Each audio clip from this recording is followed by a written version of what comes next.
Hello and welcome to the 104th episode of the Board Game Barrage podcast, and it's a big one.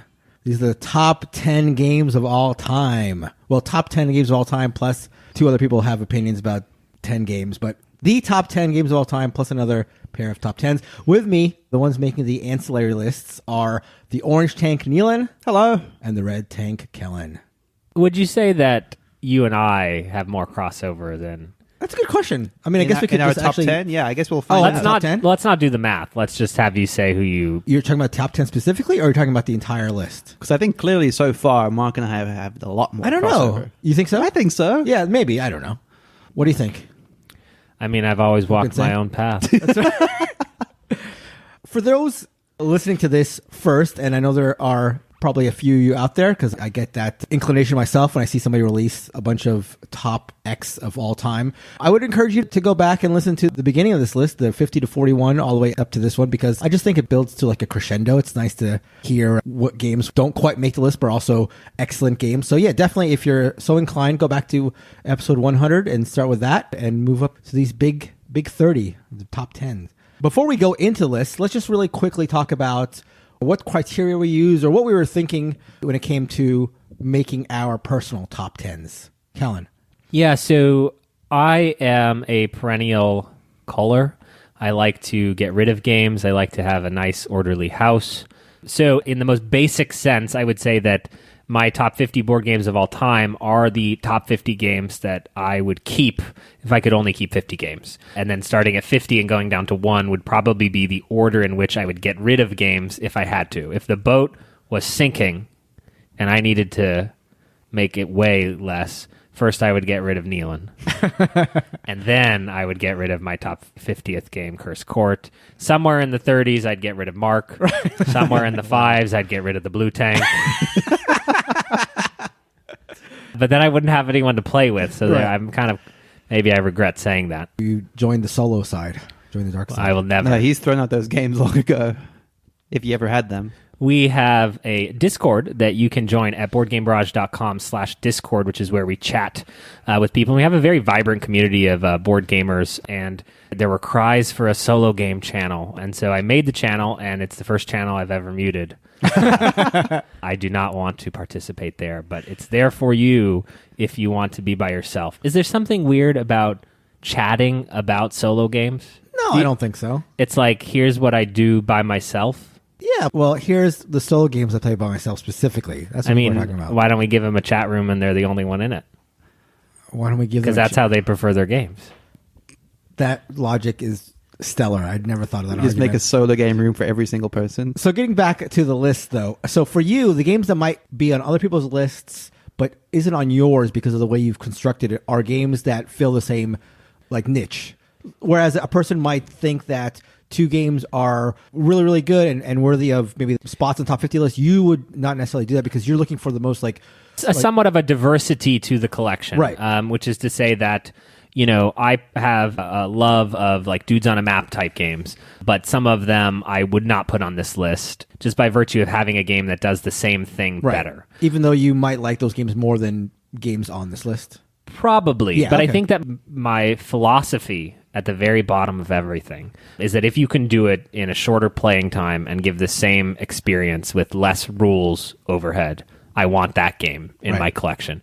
And so if I could have all of my gaming needs fulfilled by 10 games, I would only own 10 games. Right. Gotcha. All right, Neilan. So here's the thing I struggle with the most this year is there's this whole idea of how you effectively honor, Kellen mentioned this, how you effectively honor legacy in a board game list.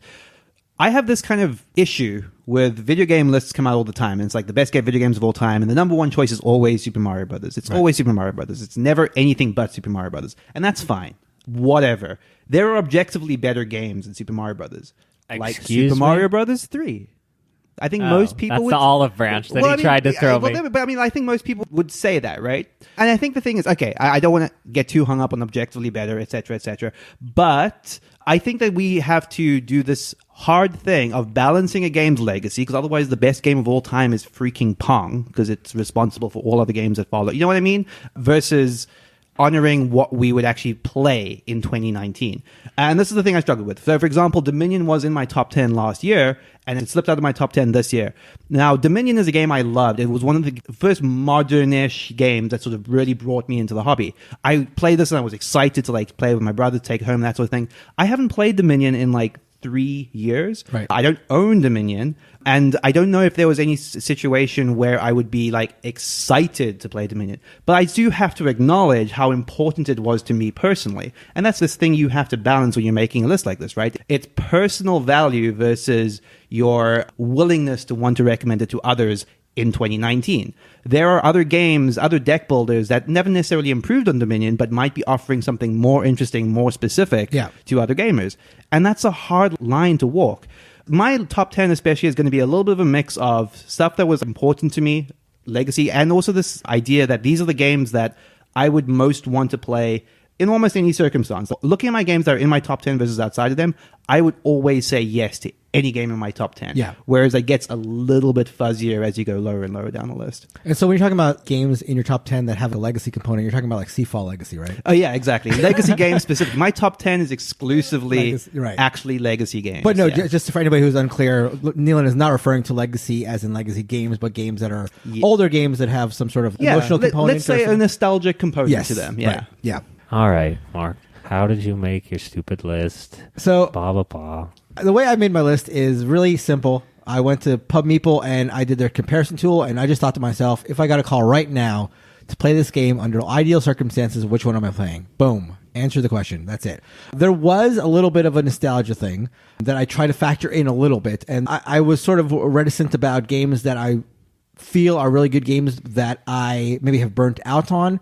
So I try to give those games a little bit of a benefit of the doubt. But in general, my thing was, compare two games, which one would I rather play right now if I got the call under ideal circumstances? So that was what I used for making the list. But without... Time was passing like a hand waving from a train that I wanted to be on. I hope you never have to think about anything as much as I think about you.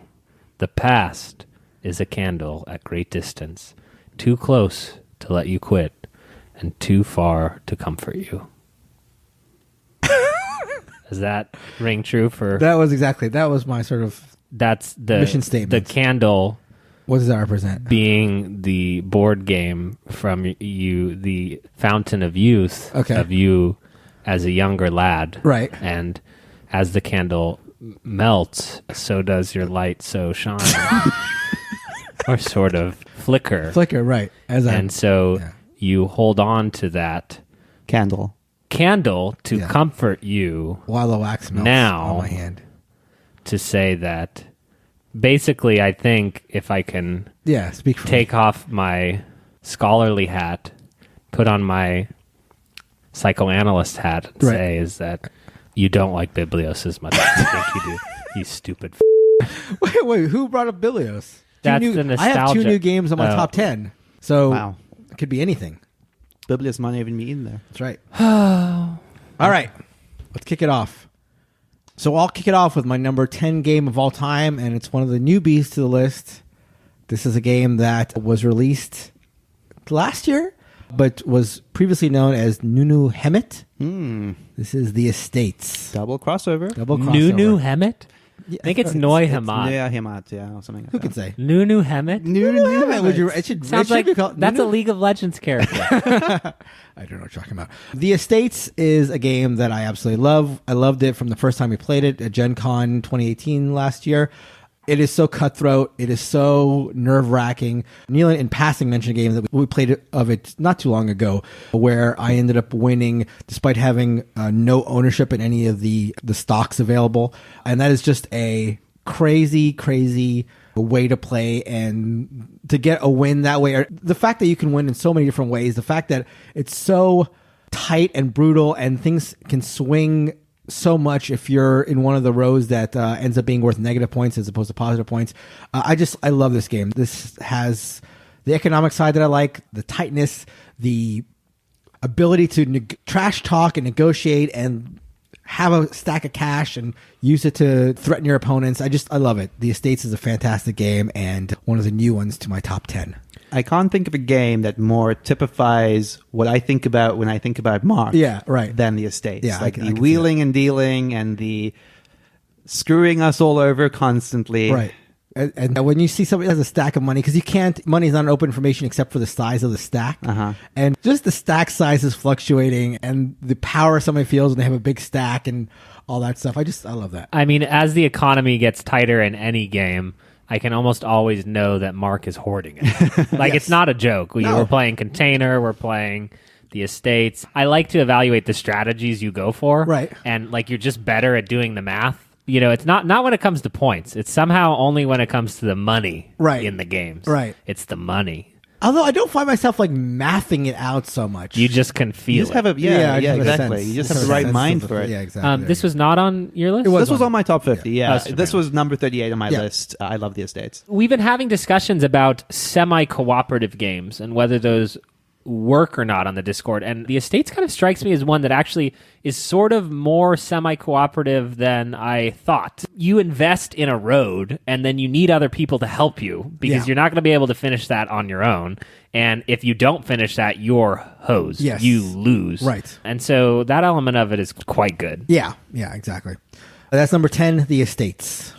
My number 10 game is perhaps the silliest game on my list. It's certainly not the only party game on my list.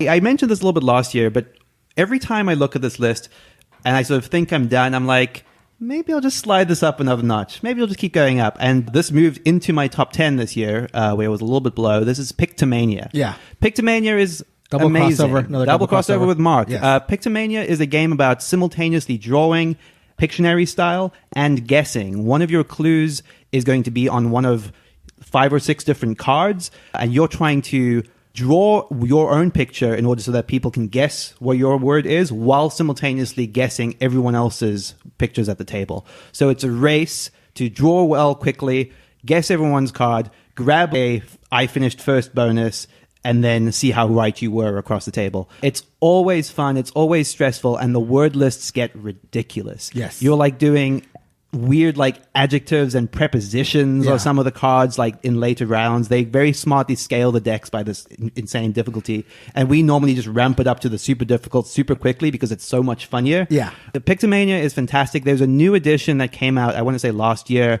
that I don't love as much, but I certainly appreciate that it's in a smaller box. I don't think you could go wrong even if you were just to get the new edition. Pictomania is fantastic. I think what we've learned throughout this list, Neilan, is that you just really like to go. I have. Oh God! It was more like, oh. Well, I can't remember it. It was 5 weeks ago. How was your trip to South Africa, dude? Great. This is so intense. It's funny because it's all about speed, right? Yeah. And when you take a turn in a normal board game, you know, you take an hour, but somehow you're better.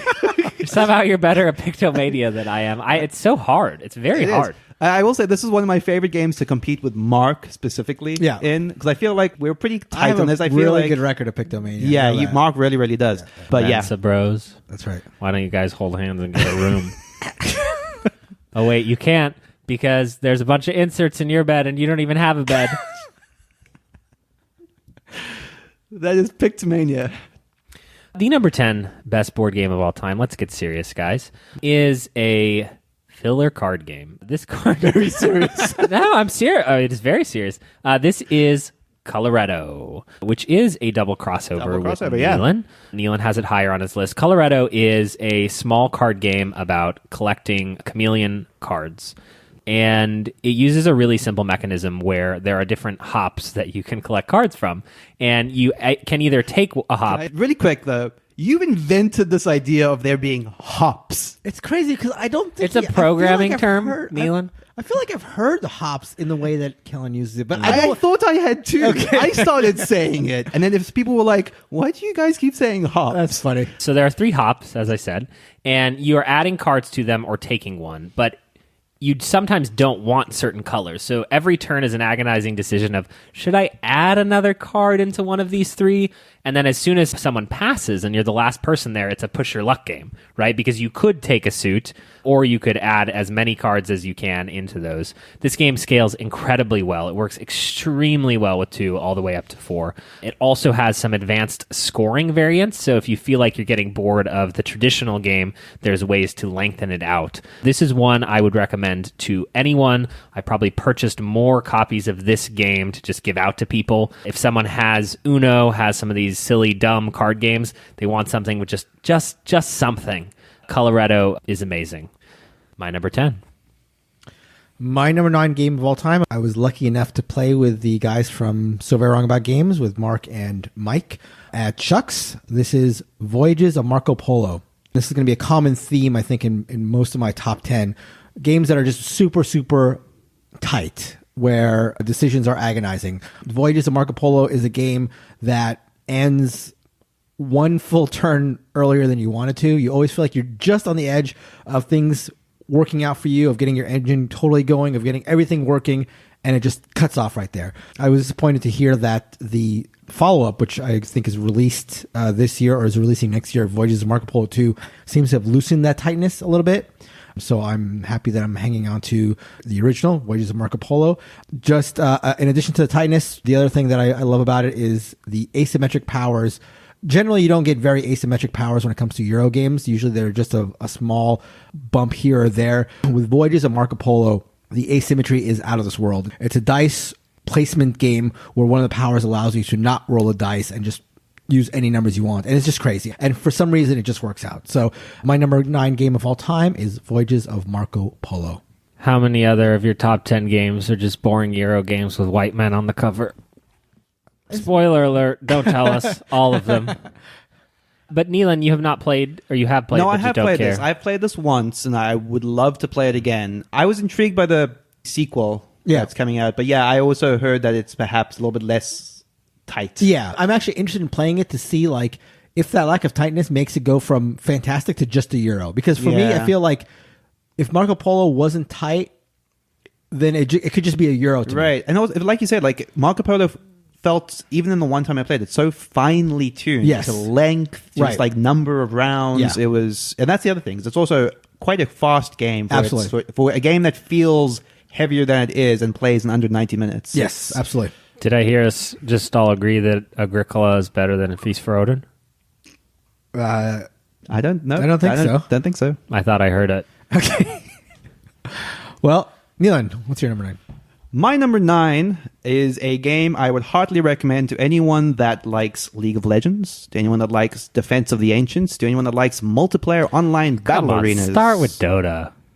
I said Defense of the Ancients. You started with League of Legends. Oh, well, have a little respect. I had to like for play your to the elders. crowds because hey, look, I don't even like League of Legends, so that was merely to play. Don't antagonize. Well, yeah, they come at me. Dota's better. Okay, so MOBAs, I feel like they're getting slightly out of vogue now, but they're a very popular style of video game, and Gods of Atlantis is a board game that seeks to recreate a MOBA in board game form. It does this by sort of smartly streamlining out some systems that don't exactly need to be replicated perfectly. For example, minions don't actually move across the map. They're sort of abstracted a little bit. But it replaces this with a really slick, fast-playing card system. So you have a deck of cards for each hero. You pick one of them, you get the miniature, you put them on the map. Depending on the size of the game, because one of the things that's crazy about Gods of Atlantis is it theoretically plays anywhere from 2 to 11 players. It has rules even inbuilt for uneven teams, which is very, very cool. And the way that the system works is on your turn, everyone at the table picks a card simultaneously, plays it face down, and then they all get revealed and activate in initiative order. These cards are either attacks, moves, some of them can be used exclusively for defense. So as long as you're sort of willing to play it fast, it actually does move at a very pleasant clip. But there's a lot to think about. Like the video games that it's trying to replicate, it's so reliant on team play, on tactics, on setting up moves for your teammates in order to gang up on the opposition, to sort of move into the right places to effectively kill minions so that you advance your lane. All this in service of trying to get towards your enemy's base and win the game. It is a game that constantly surprises me every time I play it. It has a bunch of different character classes inbuilt. And if you've played League of Legends or Dota, it also replicates the sort of crazy asymmetries between them. So each of them has unique abilities that you're not going to see in any of the other classes. So every time you return to it, you could play a different character, have a completely different experience, and learn something new about the game. I wish I could play Gods of Atlantis more than I do. It's a game that's hard to get the right groups for, but every time we do, I love it. I feel like I sort of got you into the Gods of Atlantis camp a little bit this year. Yeah, absolutely. Gods of Atlantis was 40 on my list last year. The main reason I think it dropped off is because after playing it at Shucks a couple months ago, I'm super excited about Guards of Atlantis 2. Yeah. And so I wasn't sure how I felt about the original Guards of Atlantis, and certainly I haven't played even, I don't think, really a full game of Guards of Atlantis 2, so I just felt like just keeping them off the list was probably what to do, but I would probably have Guards of Atlantis just hovering outside my top 50. The thing I love about it, as somebody who has little to no experience with MOBA games, except for occasionally watching parts of a tournament, not even a full tournament, is that in addition to the sports aspect of it, which I love, I'm inclined to like team games because I just like sports in general. The fact that I think my lack of knowledge about MOBA games in general hurts me. I think that's so cool. It's so cool that when I play with you guys, and certainly when we played with the designer, the fact that you guys knew MOBA felt like a reason why I was bad at it, and that just felt interesting. I feel like if you made like a football game or a soccer game or a baseball tabletop game, that might not come through. Like everybody might still be okay, but the fact that like this feels like a different language, it feels like a world I'm entering when your guys' knowledge of it makes you so superior to me in it. It made me want to dive in more. It felt like a rich thing to dive into. Right, and I think that's absolutely true, because I think anyone that plays or is familiar with the MOBA genre of video games would say the same thing, is that there is a intense familiarity that you sort of have to have in order to get good at it. Yeah. Like people say that you need to play hundreds of hours of these games in order to approach even being okay at them. Right. Which is ridiculous. And Gods of Atlantis obviously has to sort of crest some of that a little bit differently, but it still has a lot of those systems so well internalized into the design of the game that your knowledge, your skill in understanding the basic structures of team play in a MOBA absolutely are valid. I think that's so cool. I think it's so cool that translates. That's awesome. Guards of Atlantis is awesome. We keep talking about doing some kind of weekend where we do, either two teams and then the losing team switches characters, or it's kind of like an every man for himself point system, and mixing and matching the characters is as much of the game as playing the game, which is cool. Similar to a MOBA game, like your knowledge is as important as your execution, and that's what keeps people ingrained in these type of games. That is my number 9 game, Gods of Atlantis. My number 9 favorite board game of all time is the only new game. So Mark's eyes are I like lighting up. New games. It's new to my top 10. It's not new to my top 50 of all time. So this game has replaced Diplomacy in my top 10 board games of all time. Mark is the least fan of this game, but it added a 5th player expansion this year. So this is Inish from Madigo Games. This is a double crossover? Yep. This is a double crossover with Neilan and I. So Inish is the tightest dudes on a map experience in existence. It's a 16-card draft where you know what all the basic actions are because you're drafting them every single turn of the game. You know that there's a card that allows someone to invade quickly. You know that there's a card that gives someone deed tokens that will help them win the game. You know that there's a card that just cancels another card. And so if you start with the Geist, and you know that it's going to be somewhere in the next 2 people. Like the Geist is not going to make it all the way to the 4th person. And so you're using some of that knowledge to think, well, Neilan can't have the Geist, so I'm going to do my big attack on this turn against Neilan because he's not going to be able to Geist it. Or you're trying to wait out until a specific card comes out because you know your synergies will work better. It's an extremely efficient game with beautiful Celtic art, a very unique interconnected board. Adding the 5th player is great. They added an expansion module that shortens the length of the game, which I think is well needed, and I'm happy that it has it. And then Inish also has these epic tale cards. It's sort of the cosmic encounter of the Inish universe, which is a giant giant stack of cards with unique, ridiculous abilities and different ways to get them as sort of a lifeline. If the game is too deterministic, you've got a giant deck of red cards that just screw things up. You think you've got a plan, but you don't. Someone throws out a power card on the last turn, and it's that moment where everyone's jaws drops because, wait a minute, how can you put down 5 troops when a green card only allows you to put down 1 troop? Very much enjoy Inish. Always down to play Inish. It works all the way up the player count list, which is great. It just speaks to me. From a production perspective, all the way down to how simple the gameplay is for what it gives you. Yeah, as I said when it came up on Neilan's list, the expansion really has got me excited about playing it more. It was a game that I was very frustrated with in its original incarnation, just because I just thought the bash the leader and the length of the game just was such a big hindrance.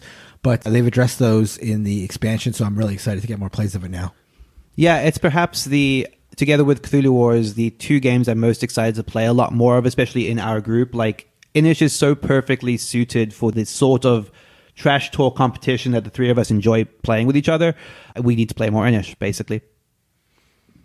My number 8 game of all time is the highest ranking party game. That is Time's Up. Love playing Time's Up. It's also known as Celebrity or Salad Bowl, or I guess monikers as a takeoff on Time's Up. Just the absolute best party game that I've ever played, obviously. My favorite part about Time's Up is the fact that you can have clues of celebrities or movies or books or whatever that you may not be familiar with, and somehow you get people to guess it by sounding out the sounds, and then what emerges are these meta jokes that will live throughout that game and sometimes after the game. We've got inside jokes from games of Time's Up that have lasted well beyond the duration of the game, and that's just my favorite part. You have Robin Hood as the clue, and somebody in trying to make you guess Robin Hood scratch their eyebrow, and for the rest of the game, an eyebrow scratch means Robin Hood. And it's just crazy how things like that work out. Just so many laughs, and again, so many crazy meta experiences from this game. So Time's Up is my number 8 game of all time, up a spot from last year. My number 8 game of all time is Scythe.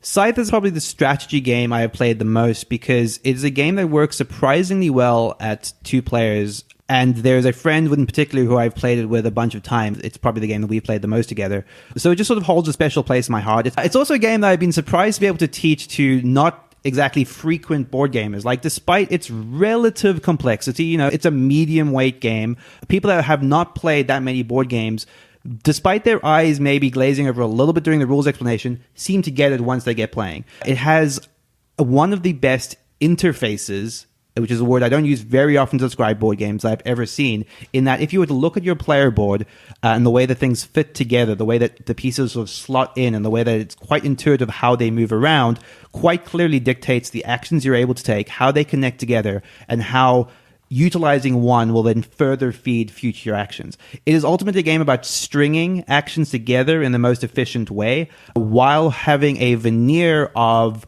conflict to it. It quite ably sort of replicates a Cold War style system where conflict doesn't happen that often, but when it does happen, it's devastating. So there's this constant threat of conflict happening as you're moving around this map, harvesting resources, placing buildings, claiming territory, and then someone swoops in at the decisive moment, takes a lot from you, and that inches them towards the victory. It is a game that looks beautiful on the table. The map and the art are gorgeous. The miniatures aren't amazing, but each of them is unique. Every faction has these unique mech sculpts that look very, very cool. The world is quite well depicted and quite beautifully realized through the artwork. Scythe is a game that I could see moving down my list in the future because I think my best days with it are perhaps behind me, but it's still a game that I would recommend to a lot of people that are looking for a step up from early games. I want sort of a game that sort of speaks to like the bigger, heavier, more conflict-forward games while kind of being more of a half step also towards the Euro space. It's an interesting mix of systems that I think works quite well and is surprisingly accessible.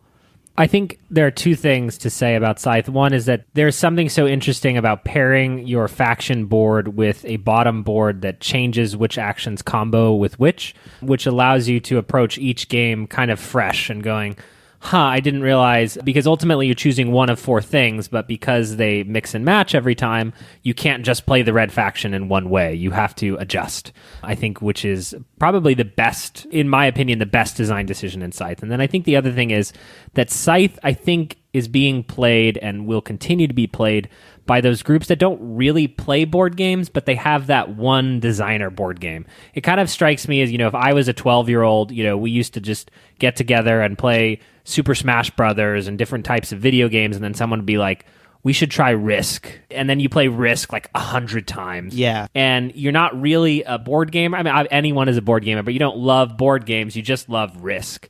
And I can see Scythe working so well for that type of person or that type of group because of how beautiful it is, because of how quick it is to play. Almost like you've discovered this whole other world, and Scythe is such a great entry point in that way.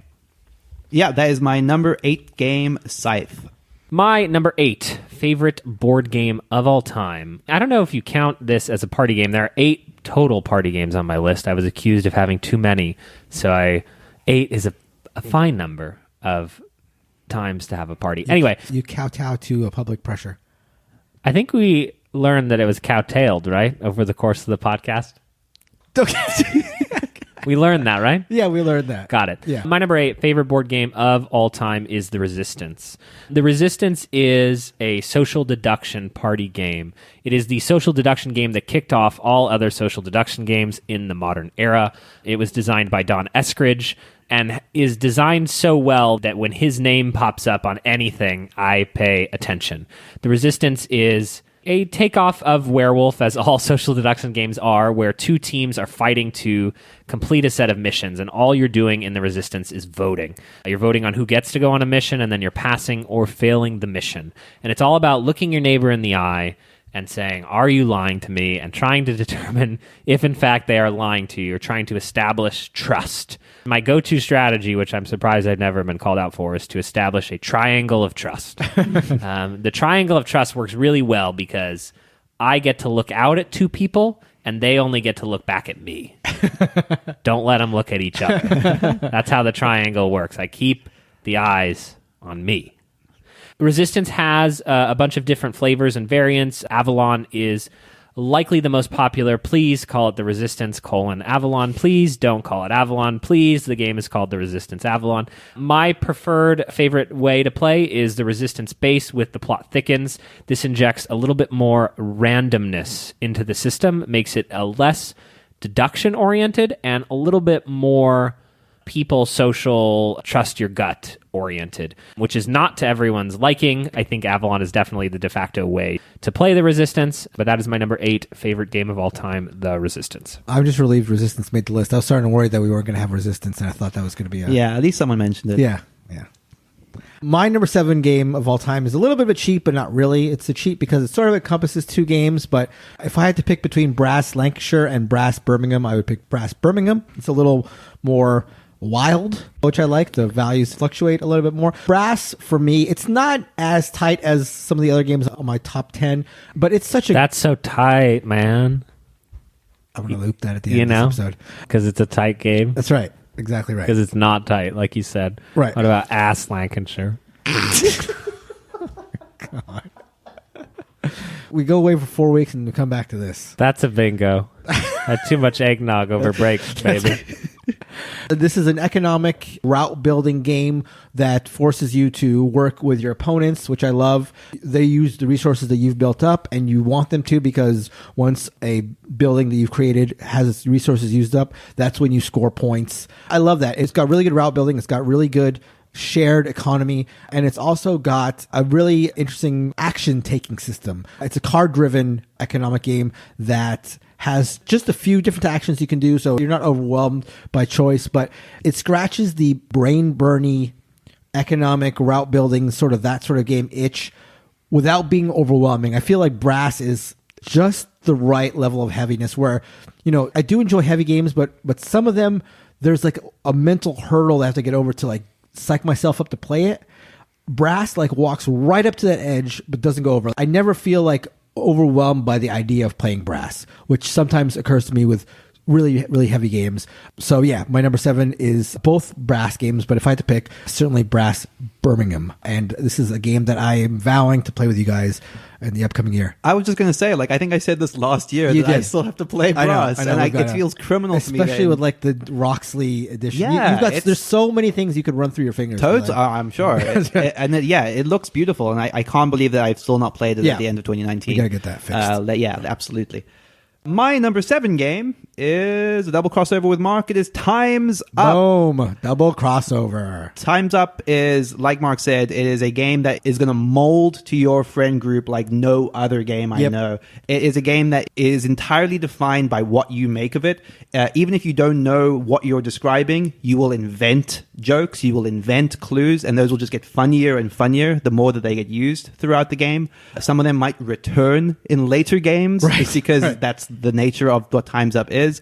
It is a game that we play most frequently using a word list of titles that none of us have ever heard of. For what it's worth, a friend of ours, Dan, made an app which I believe is called Celeb Party Game. Yeah, I think so. Which you could find on Android phones. And yeah, it pulls from a word list of movie titles and books, most of them which you'd probably never heard of. Yes. And somehow Time's Up still works. This is, I think, the smartest, most amazing thing that this game does is even if you've never heard of what you're describing, you will find a way to describe it to your friends as the game progresses. It's always funny. I've never not laughed playing Time's Up.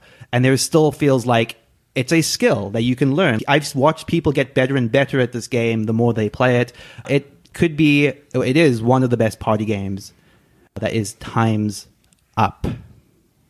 Is it my turn? Yes. For 7. After you people get done with all the children's games. My number 7 best game of all time, lest you think I only like children's party games, is Trois. Trois is a medium-heavy dice drafting Euro game. How's that for a bunch of buzzwords for you? Trois is quintessential, painful Euro game where you are rolling a bunch of dice and then using those dice to perform actions and combos to try to score the most points. That doesn't sound that fun, but it is because you can buy your opponent's dice. And it's impossible to describe how hard it is to roll your own dice, to know that you really desperately want to use them, and then to look at the other dice that are available and realize that you're going to get got before it gets to your turn. It's painful. You have no choice. Someone reaches over and just takes your dice.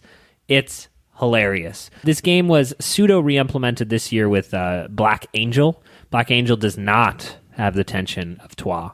Trois also is not that long, which I think is a huge boon to it. It also contains some hidden objectives that you're competing for, which ups a little bit of the what is that person going for, what are they doing, a little bit of paranoia injected into the system. When I think of combo building, when I think of Euro goodness, you really can't do much better than Trois. The rules get out of your way once you're playing.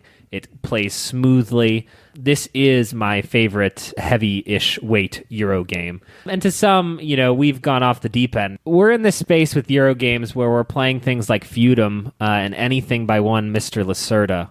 And it's just too much, guys. Like, you're not actually enjoying it. I know you think you are. The simpler a rule system can be while allowing the maximum amount of strategic complexity and interactivity is the sweet spot. And Trois exists right in that sweet spot. That is a great segue to my number 6, which is that simplicity, that sort of stripped down quintessential version of a type of game. In this case, it's area control. This is my number 6 game, El Grande. El Grande is, to me, the quintessential area control game. I know it's a double crossover with Neilan. But wait, guess where it is on my list, Mark? What's that? Number 6. Number 6. El Grande. A true double crossover. No. Boom. Well, now, hang on. That's a triple crossover. No, but it's a true double. A true double Yes. and a triple. And that is touch of a triple. So this slipped down one place on both of our lists. Yes. I explicitly remember this moment because there were fireworks that appeared above our head. Even though it slipped, we had to slip together. We slipped hand together. in hand. Yes.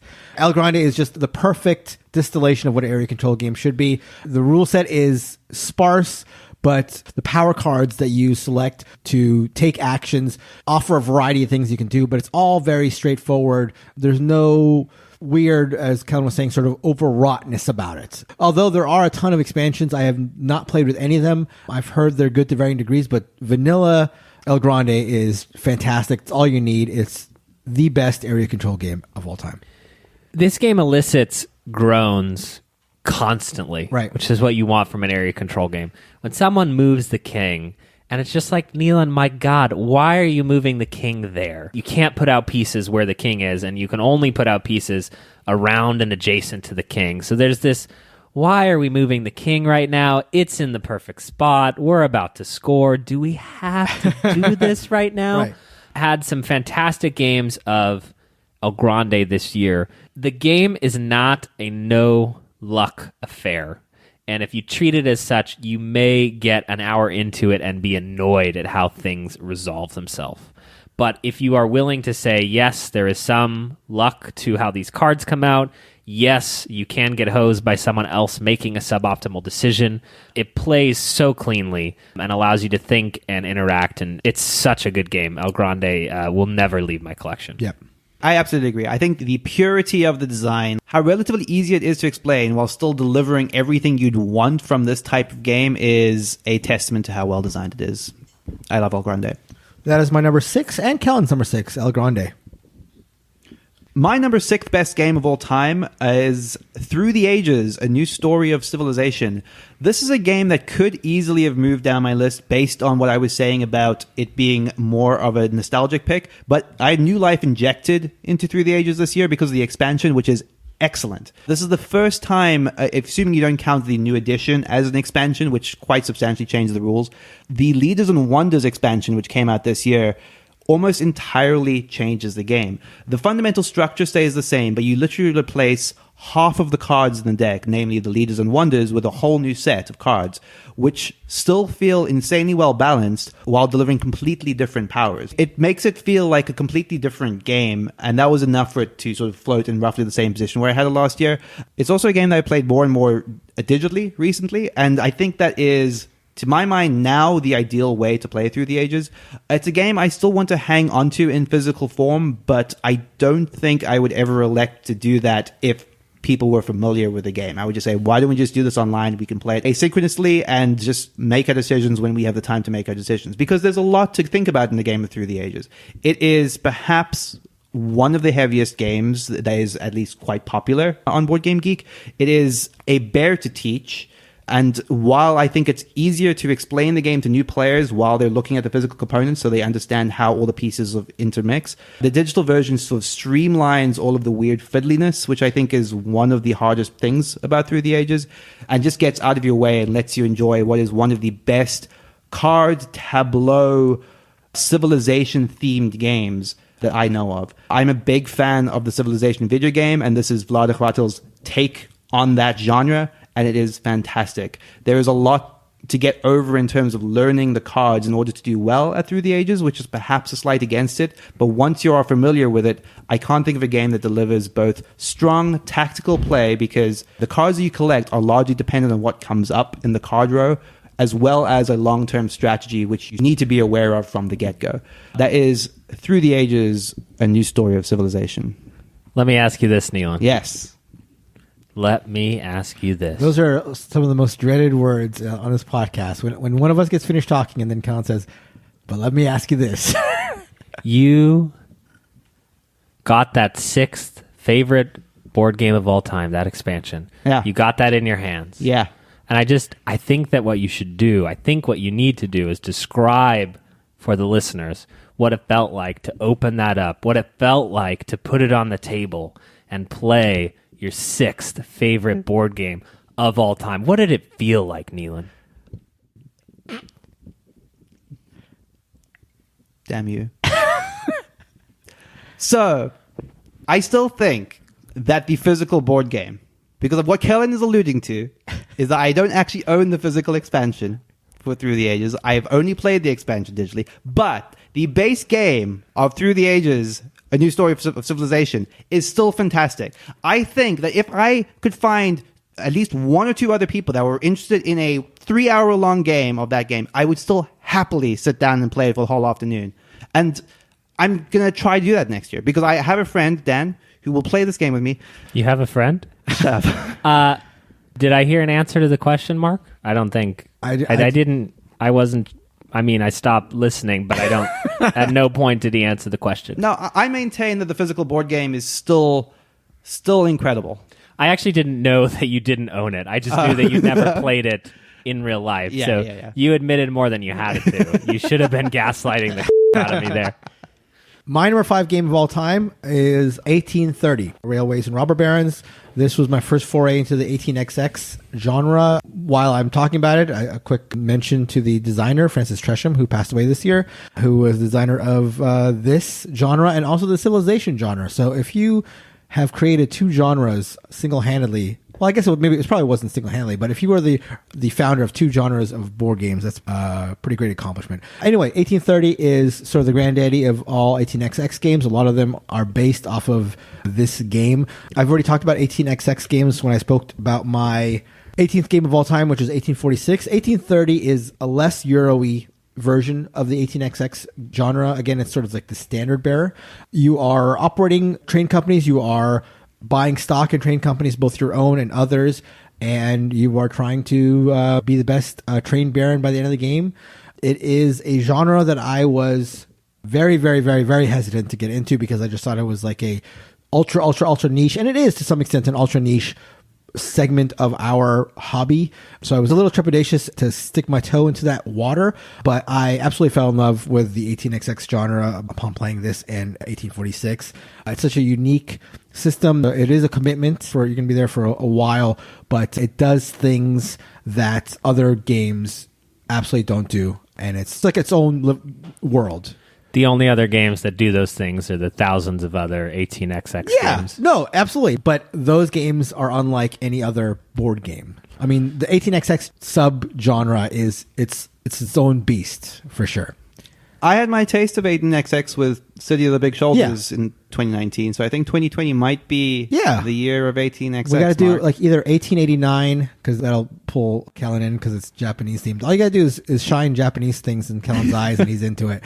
So yeah, maybe we'll get our hands on that and give it a spin. But my number 5 game of all time is 1830, Railways and Robber Barons. Down 1 spot from last year for those scoring at home. Speaking of down 1 spot from last year, my number 5 game is Codenames. Codenames is another triple crossover. Yes, second crossover. Triple crossover. Yeah, we all love Codenames. Codenames is an amazing party game that is, I think the reason it's so high up on my list is because of how easy it is to recommend to almost anyone.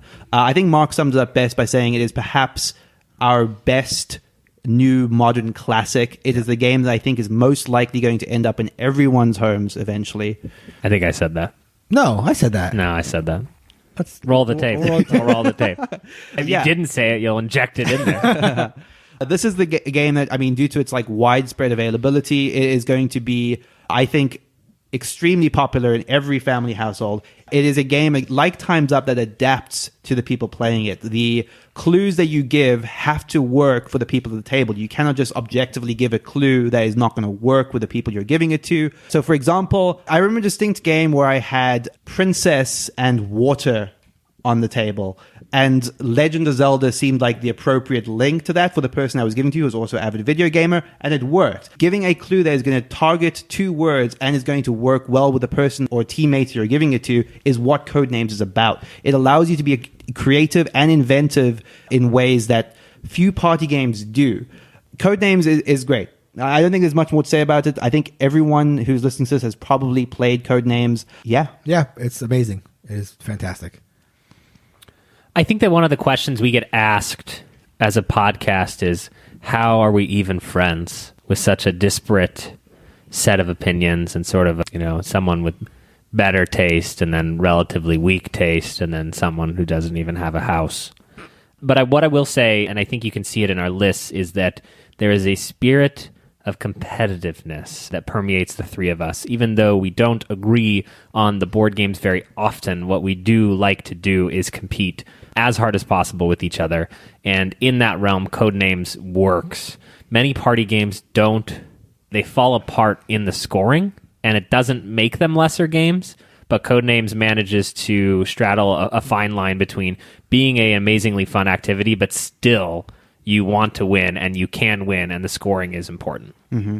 The other thing that, into that mind, is I think a vital component of the way that we play Codenames is it still allows for trash talk in a crazy way. Like during our games of it, when the other team is guessing, we're pointing at a word saying, oh, well, yeah, it could definitely be this, right? Like elephants are in the circus. That could work. Well, that could work. But that's what makes it good, because it could work. But we've found ways to make Codenames fun for us, even if we're not the team currently participating. Yeah. And yeah, there's an energy and a liveliness and sort of that constant fear that you might just be picking the black word is always there. So despite being a light party game, there's a tension to it. Codenames is incredible. That's what makes it my number 5 game. Codenames. Speaking of triple crossovers, my number 5 favorite board game of all time is Time's Up. Triple crossover. That is a triple crossover. Time's Up, I prefer specifically the Title Recall Edition. If you're going to buy a copy of the game, I would pick up Time's Up Title Recall. There is not much more to say about Time's Up beyond how funny it is, how hilarious it is to play with your friends, how much panic it induces. It has things for all players, whether you're a guesser or whether you're a clue giver. Some people are notoriously good at being the clue giver, but not great guessers, and some people just remember everything. It has a way to reward different types of party players, which I think is great. Similar to Codenames, we also play this more competitively than probably any board game we own, where things are serious and the rules matter. Winning the weekly game of Time's Up is extremely important in our group of friends. You cannot have much more fun than Time's Up. I would say that when I've tried to play Time's Up with lesser gamers now, I've become the man that I despise, the try-hard, who's sort of like, you can't do that, you can't do that. And I'm playing at, I'm at a 12 and they're all at like a 6 because I managed to convince them to play Time's Up. So it's hard to unwind when you're used to playing Time's Up with this crew of gamers. That is Time's Up, my number 5 favorite board game of all time. My number 4 best game of all time has dropped a spot. It is the game that surprised me the most when I made my list last year, and also surprised me when I did the list this year that it stayed so high. There's just something about Francis Drake that I just love. I don't know what it is. It's just the game that for some reason hits me just right, even though it's probably not as great as the sum of its parts. For some reason, everything about Francis Drake melds perfectly to me.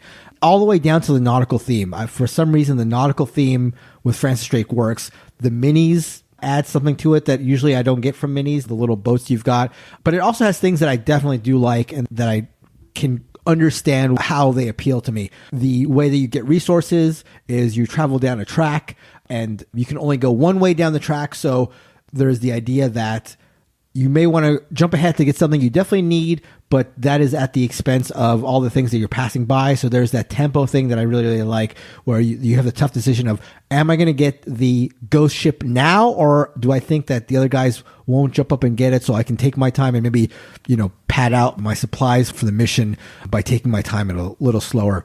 The bluffing aspect of it, where you are placing your ships on the map. You've got some number of ships depending on what you've done in the supply gating phase, but you're playing them face down on the board, where you're playing your number 1 ship in the spot you want the most. But there's a possibility of, if you don't place your strongest ship out in a certain spot, that you won't get anything in a region. It's just a game that, again, it just melds so great for me. Whenever I open up Francis Drake, I just get this feeling of warmth. The pieces are chunky and sort of, again, evocative of the pirate nautical thing in a way that I just really, really like. And I just think the game is also completely sound and a really fun game that allows for the things I like I said, the tempo and the bluffing and the staring down your opponent when you slide one of your tokens in a spot. And are you playing your bluffing chip or are you playing a strong chip? It's just a game that I think just really works. I guess I would feel like it's my most underrated game. When you look at its like BGG rankings and how I think it's seen in the community. I just love Francis Drake, and it's my number 4 game of all time.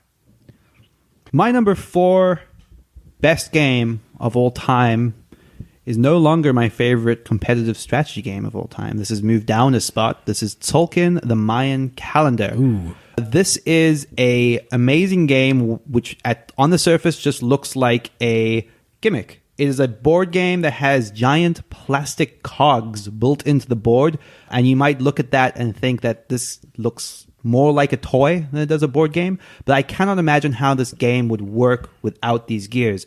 You have multiple, essentially worker placement locations that are all connected to smaller gears, and these are all connected to large central gear.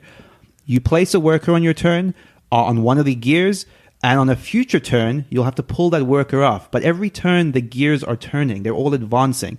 So it's a game about finding the right time to place your workers and planning ahead to what is going to be the correct turn to pull them off for greater and greater benefits as they move along each of those wheels. This has a very cool Mayan theme, which is vibrantly realized in bright colors. It looks beautiful. It is a game that more so than any other rewards really, really intense forward planning.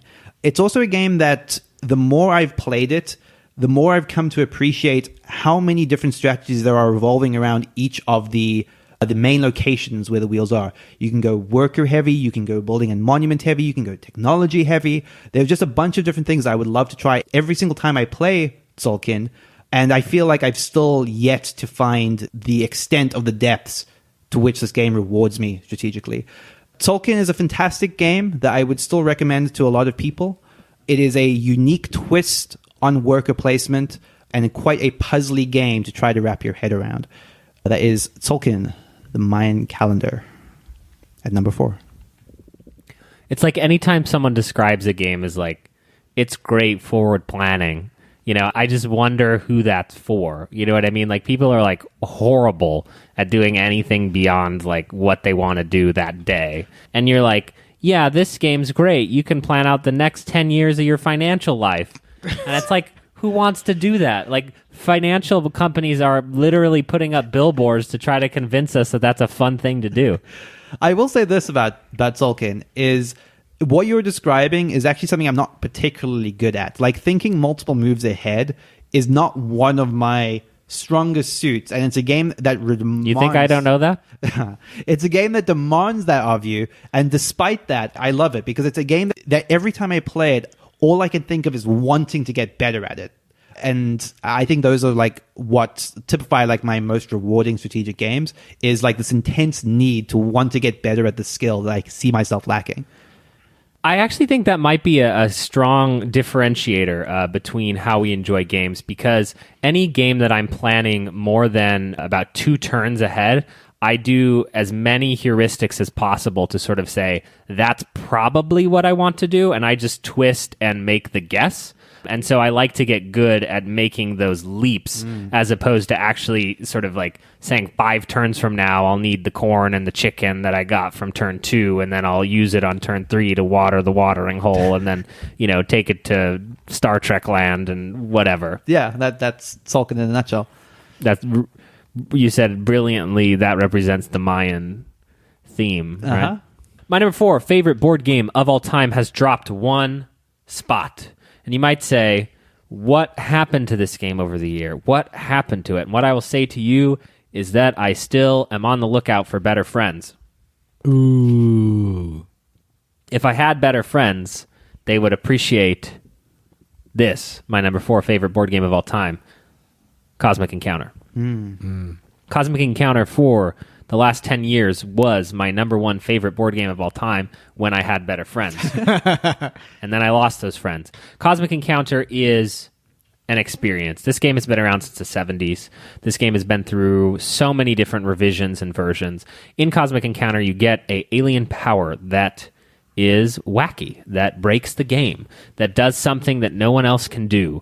And then you play a weird negotiation game where you're attacking each other with attack cards. All you're trying to do is get 5 planets. All you're trying to do is get 5 planets, but you have to get other players to invite you into their alliance and into their defense.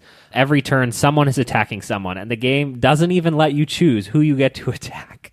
That's one of my favorite things about it. It's like, when you explain that to someone, they just look at you like, that can't possibly be the rule. And it is, in fact, the rule. You just flip a card, and that's who you have to attack.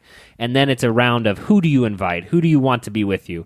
Who do you want to defend? Well, don't invite Neilan, because he already has 3 points. Neilan gets 4 points. He's 1 point away from winning. The alien powers mess with your game. They mess with your head. I have over 100 alien powers in sleeves. And these are very oversized cards, right? So that's dedication. That's more dedication than either of these two have shown to anyone in their life. Cosmic Encounter is very friend-dependent. This is the game I played more than anything else in college. I play specifically with variants, which would be hidden powers, and then occasionally with even better friends, double hidden powers. It's an excuse to argue with your friends for an hour. I keep occasionally bringing it out with Mark and Neilan and hoping we'll have that riotous time that I had in college. It has not happened. That doesn't mean we won't try it again because I still believe it's there. There can be good or worse games as a result of the combination of aliens that are injected into the system. There is chaos. There is hand management. There's so much going on to explore here. Fall into my number 4 slot, and I'm kind of sad to say that.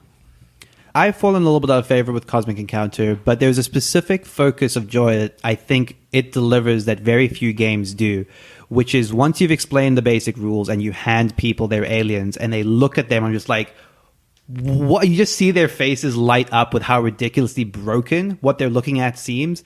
Like Kellen said, I do think that the combinations of these can sometimes lead to sort of weird games, but that's also where like the specific thing that I think is best about Cosmic Encounter is that every game is a construct of the mix of the alien powers at the table. And that's going to be so diverse and so different every time you're playing it, and depending on who is, quote-unquote, piloting that specific race in a given game. It leads to sort of so many wildly different games all under one single rule set. It's quite a thing that I think few games, even the most asymmetric games I know, can quite replicate. My number 3 game is new to the list, brand new. My games have sort of fallen into a couple different baskets. One of the baskets, and this game falls into that basket, is old classics that I didn't really play because I was turned off by either the dryness or the box. It was a little too brown, or I just thought games had moved on. Hansa Teutonica. God damn it. Well, we didn't need to wait. We all knew what you were thinking. Hansa Teutonica. They didn't know? They know now. You ruined it for me. Yes, my number 3 game of all time is Hansa Teutonica. This is a game that came out in 2010. I didn't play it because I just thought it looked so boring. I'm even down to play boring looking games in general, but this looked so boring. Even the title, Kalis sounds like it could be exciting, like it's like an epic tale like Kalis. Hansa Teutonica sounds so boring, but finally got a chance to play it this year, and it is so good. Oh my God, it's such a good game. What I love about this game is it's a route building sort of area majority sort of game at its core, with route building, I say, being the fundamental aspect of it. But it's also got this engine building quality to it. And the thing that's amazing is that there is no clear path to take when it comes to how you should build your engine. When it comes to games like this, where one of the options in your engine building is to basically be able to place more workers, that's almost exclusively the best way to go. But in Hansa Teutonica, that's not the case at all. You really have to watch where people are playing, what parts of the engines they've got built up, and you have to react in the moment. But it's not totally tactical because the route building lends itself to a strategic nature. You have to be strategic because you've got to keep an eye on building these routes and having them connect and having them go to specific places on the board. But you have to keep an eye on how the other players are buffing up their engines and what they could do and what your engine building could do. It's just amazing. I just love how pliable it is. I'm blown away by just the fact that the engine building is so dynamic. And again, dynamism in a game that looks this drab is crazy. And there are rumors that there's going to be a re-release of this year or next year. And I'm eager to see how that goes. But God, Hansa Teutonica is such a good game. I mean, it's a classic, and if anybody out there has considered it and has been thrown off by the look of the box or look of the guy on the box, you got to try it. It's so good. It's so good. Totally holds up. This is a double crossover with me, not with Neilan. It fits so well into the what a Euro game should be. Yeah. And all you hooligans and what you've done to Euro games. Play Hansa Teutonica and weep. Right. Yeah. And the new version is going to have like a pretty different re-theme, right? There's been talk about a gangster theme or something, but I think that's still very much up in the air. Got it. My number 3, best game of all time, is A Feast for Odin. Specifically, the Norwegians is what gave this a little bit of a bump this year, because I think the Norwegians was exactly the right refinement this needed to alleviate a lot of some people's issues with A Feast for Odin, specifically Kellen, who might complain that the board is perhaps too big, too wide, doesn't scale to players particularly well. Norwegians addresses all of these complaints. It makes the board tighter depending on the player count and adds a very competitive 5th column to the action board, which gives you a bunch of interesting actions that can only be accessed by a single player in a given round. A Feast for Odin is a combination of one of Uwe Rosenberg's farming games. It is a game that has a Palomino tile-laying component to it, a spatial puzzle that you're building in order to define what bonuses and how much income you get. Your score ultimately is how effectively you cover your player space at the end of the game. And you do this by converting these tiles up in value, up in type, by farming abstractly, by sort of getting animals, breeding them, by getting goods, which you can go on by pillaging. Thematically, it covers quite a diverse range of Viking life. It is a very sandboxy sort of game that allows you to do a bunch of different things and explore a whole host of different strategies every single time you play it. There are a whole host of different things that become available depending on whether you choose to explore new maps.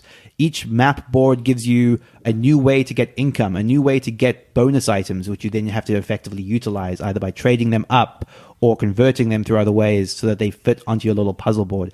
There is so much going on in A Feast for Odin. It's a game that I would happily play any single time it is brought up, and a game that now that the Norwegians expansion exists, I don't think I would play any other way.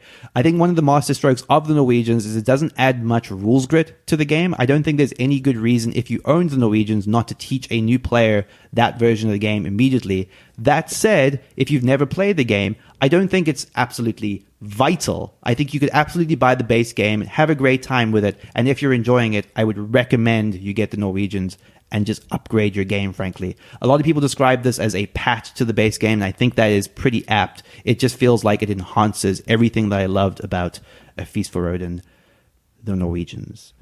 My number 3 favorite game of all time. That expansion could be retitled A Feast for Odin. I remembered this was supposed to be a worker placement game. Neilan laughed. I'll take it, even if Mark didn't. All right, the number 3 best board game of all time stars Mr. Cthulhu and Friends. Mr. Cthulhu and Friends on a big map. Mr. Cthulhu and Friends. It was my favorite Saturday morning cartoon.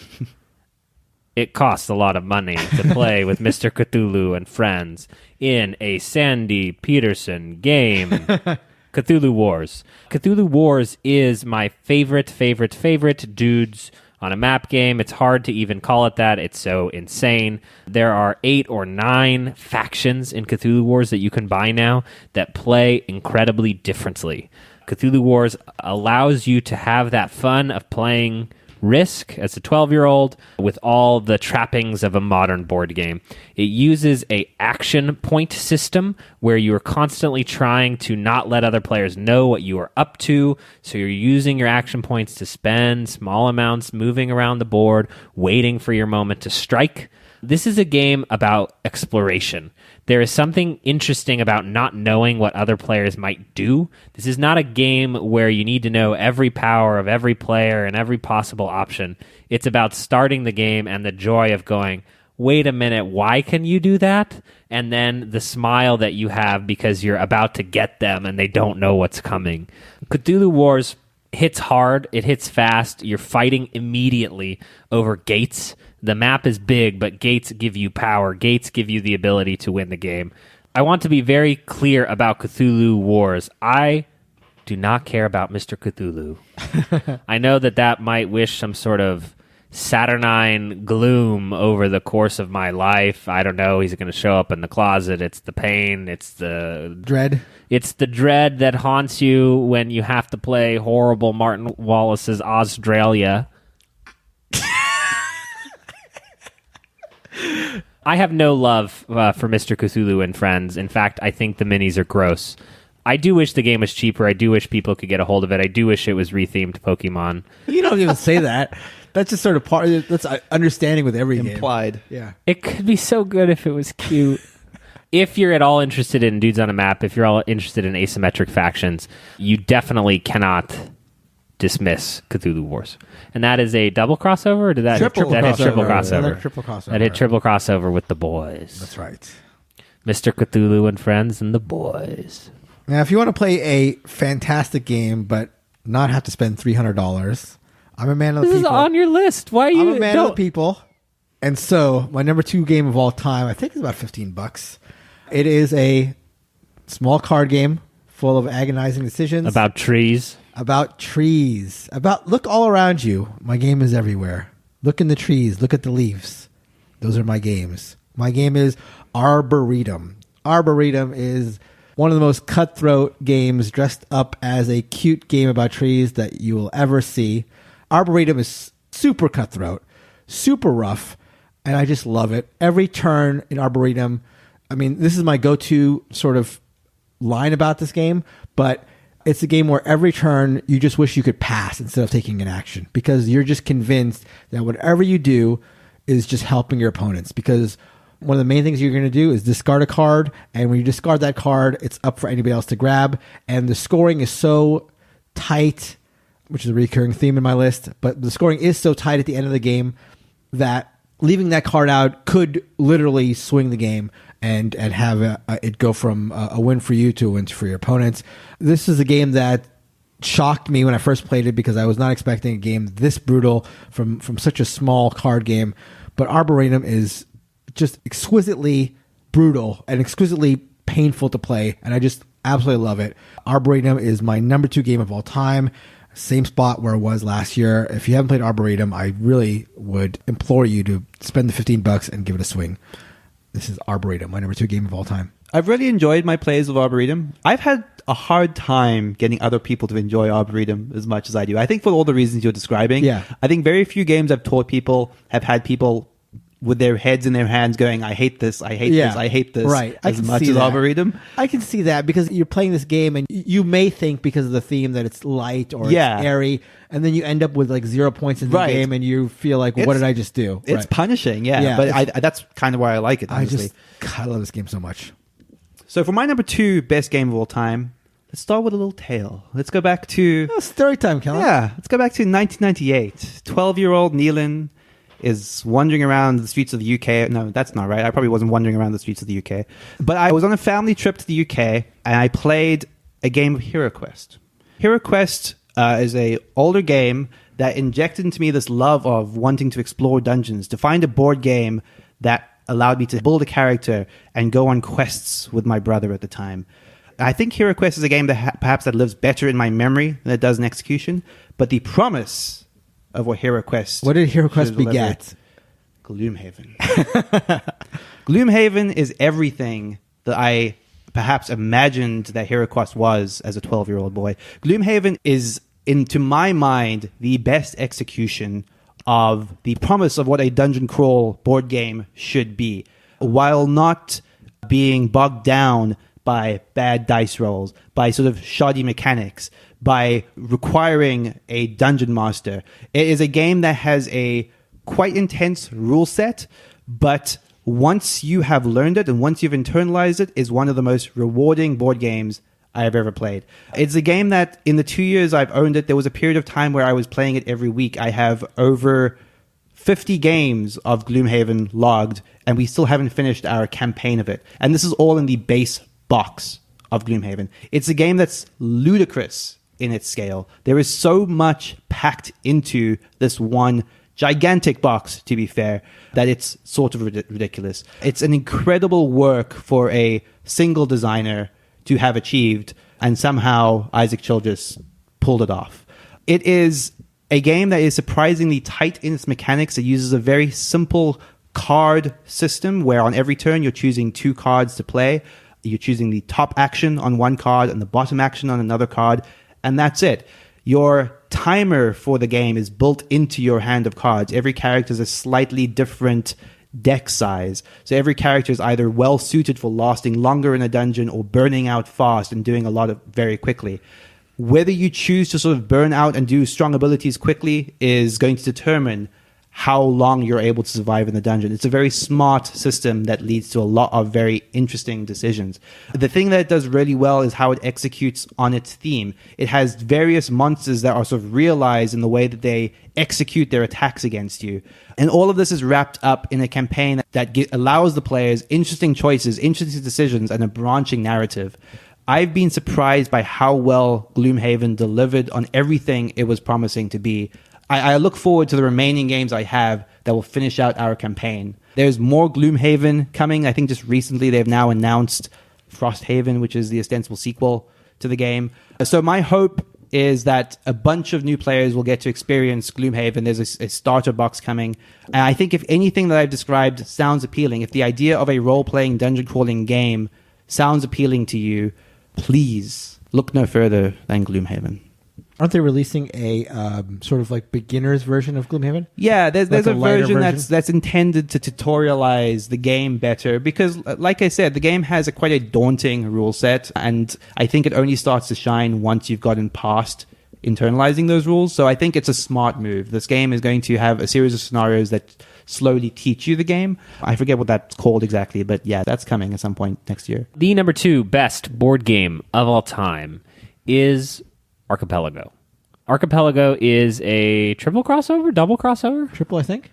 It's on mine. Yep, triple. Triple crossover. Triple crossover. Archipelago is a strange beast. Semi-cooperative is perhaps the least utilized type of board game and one that is very hard to balance.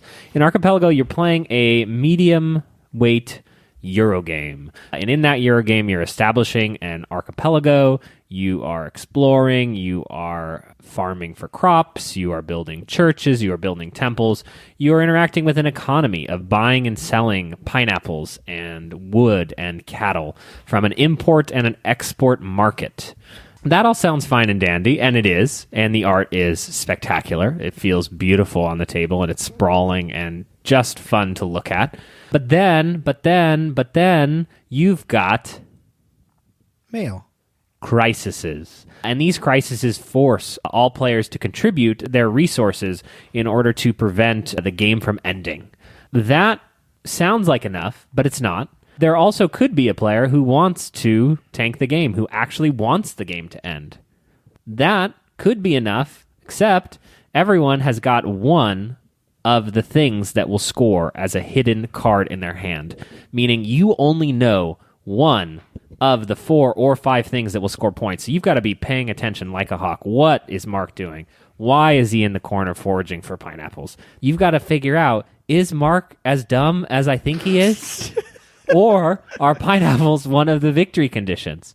That tension, that stress of why is that player doing that? Maybe they're the bad guy.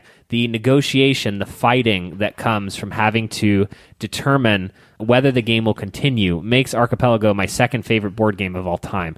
This is mean, vicious, and literally unlike any other board game that I have ever played. I love the combination of it still being a Euro game. It's fun on its own to just play the game, and then you add all of these interactive systems that just force you to constantly be evaluating what's happening. I've never not enjoyed Archipelago, even when we get an hour and a half into the game, and unfortunately the game's about to end because no one is willing to give up one cattle to keep the damn thing going. Archipelago is a unique experience in a box. It is well worth your time to try it, even if you don't think you would like it. It will feel unique. And here we are. Top game of all time. It sort of feels anticlimactic that this game should come first of the 3 number 1 games, so I would say that... Anticlimactic is right. I would say that your listener, you are well within your right to just go ahead and turn off the podcast. I would never encourage you in general to turn off the podcast, but if you got something pressing to do, just listen to this and then you can go ahead and do your dishes or whatever was waiting for you. The number 1 game of all time, there's no surprise. It's Biblios. I'm not going to be cute about it. I'm not going to be cute about it. I'm just going to come out and say it. It's Biblios. The first joke of the Board Game Garage podcast. And the one that we continue to this day. It is not a joke. It is not a joke. You know, there have been times over the years that we started doing this podcast where I thought to myself, is this a joke? Has this become a joke? Am I like immersed in this joke that I've created but I don't really believe in? And then you know what happens, Neilan?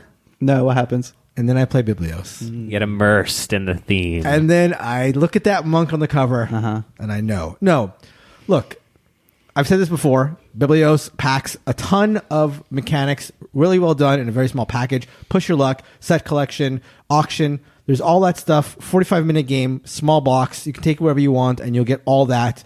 And a game that, again, gives you excruciating decisions to make every single turn.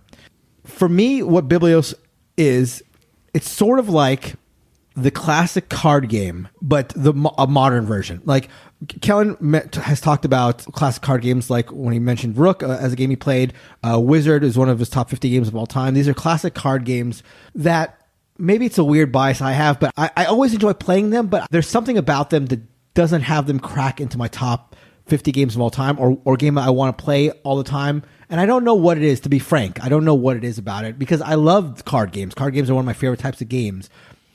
But for me, Biblios is that game. It's that game where I'm always engaged. The reveal at the end is always, there's always some surprise there. There's always a color, one of the suits that you think you've won, that you haven't, or one that you thought you had no chance in winning, and you end up winning it, and the points are so close that that one die coming to you is just like, it's such a great experience. Every time I play Biblios, every single time, that reveal, that last part of it, is such a fun moment.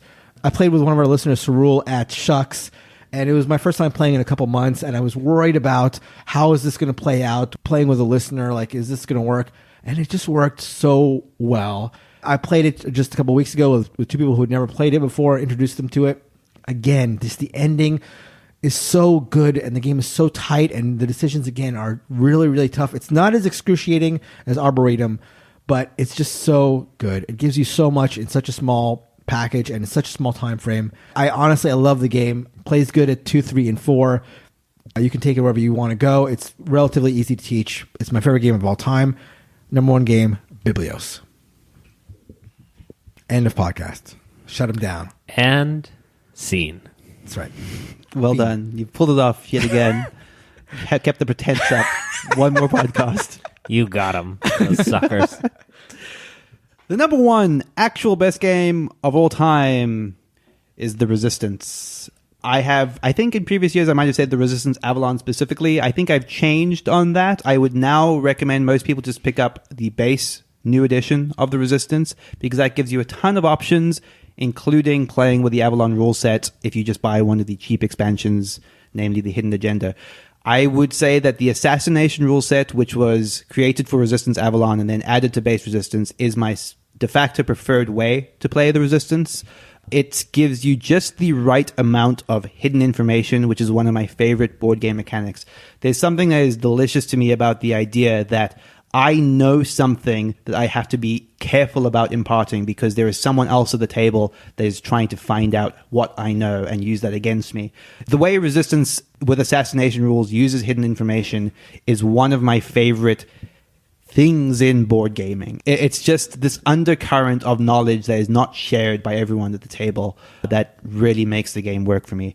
I've probably played The Resistance more than any other board game. I've played various versions of it online in real life. I typically play with the Avalon roles, so that's including stuff like Percival and Lady of the Lake and Mordred. But like I said, the base Resistance, the dystopian universe, as it's called, is what I would recommend most people play. It's the game that all other social deduction games in my mind are measured against because of its purity, because of its simplicity. It's a game that will surprise people when you teach it to them. That is The Resistance, my number one favorite game of all time. It's a double crossover. Yeah. For the two smarties at the table. The true number one game that we saved for last of all 150 games that you heard about over the course of this grueling 5-week period is Innovation. Triple crossover. Is it? Did it make it? Oh, it was in your back half? Yep. Innovation is a triple crossover by Carl Chudyk, the mastermind of multi-use cards.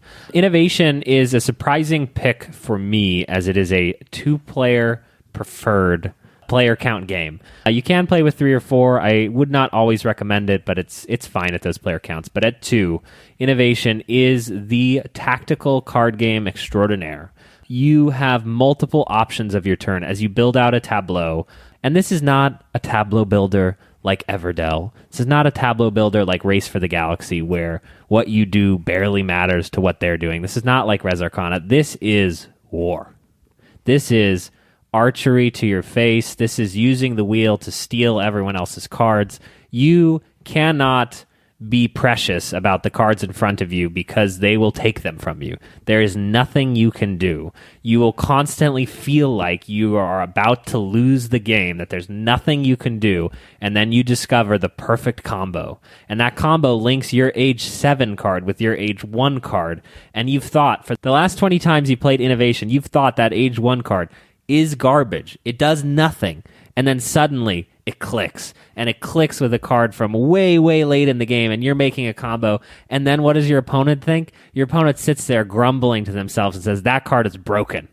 But you know it's not the case, because for so many other games, it's this tactical experience of bouncing around through the ages, and then the game explodes and somebody wins. I have played this more 2-player than probably any other game. I have bought a separate card container to make it easier to get started playing Innovation. There are 4 or 5 expansions, but you don't need them. You need one game, and it's $15, and you could play this 100 times, no question. Carl Chudyk does amazing things in games like Glory to Rome, but his magnum opus, for me, my favorite board game of all time, Innovation. So that's going to do it. And scene.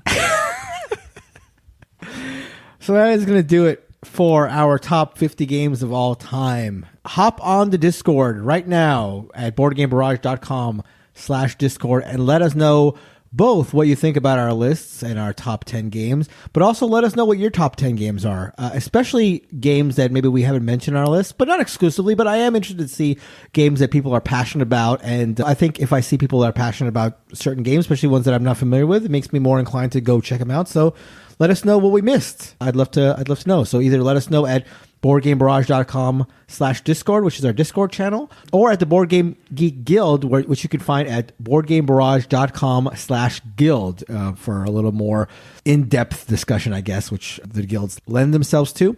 But that's going to do it for the show. Thanks so much for sticking with us for 105 episodes and for the second incarnation of our top 50 games of all time. Big thank you before we go to Heart Society, as always, for our intro and outro song, What's on Your Mind, Kid, from their album Wake the Queens. We will see you next week. Bye. Bye-bye. Onward to the 2-year anniversary of BGB.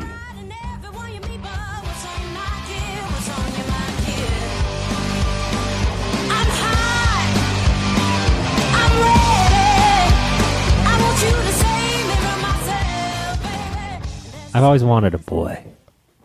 Is that for something, or is that your own comment on your state of affairs? Who can say? Yeah, who could say? So it just sort of holds a special place in my heart. It's also a game that I was surprised to be able to teach to a group of not particularly frequent... Dummies. Nope. Yeah. Losers. Frequent board game. Okay. To nerds. People who are dumb. God damn it. Non-Mensa members. It's a game I've also been... Children. Oh my God. It's also a game... God damn you. Marvel movie lovers. It's also a game that I've been surprised to be able to teach to not exactly frequent board gamers. Yeah, that is my number 8 game, Scythe. Also, it sucks. The whole thing's traced. My number 3 game of all time is new to my list, completely new to my list. There have been a couple of different genres of games on my list. I'll have you redo it because it's Hansa Teutonica.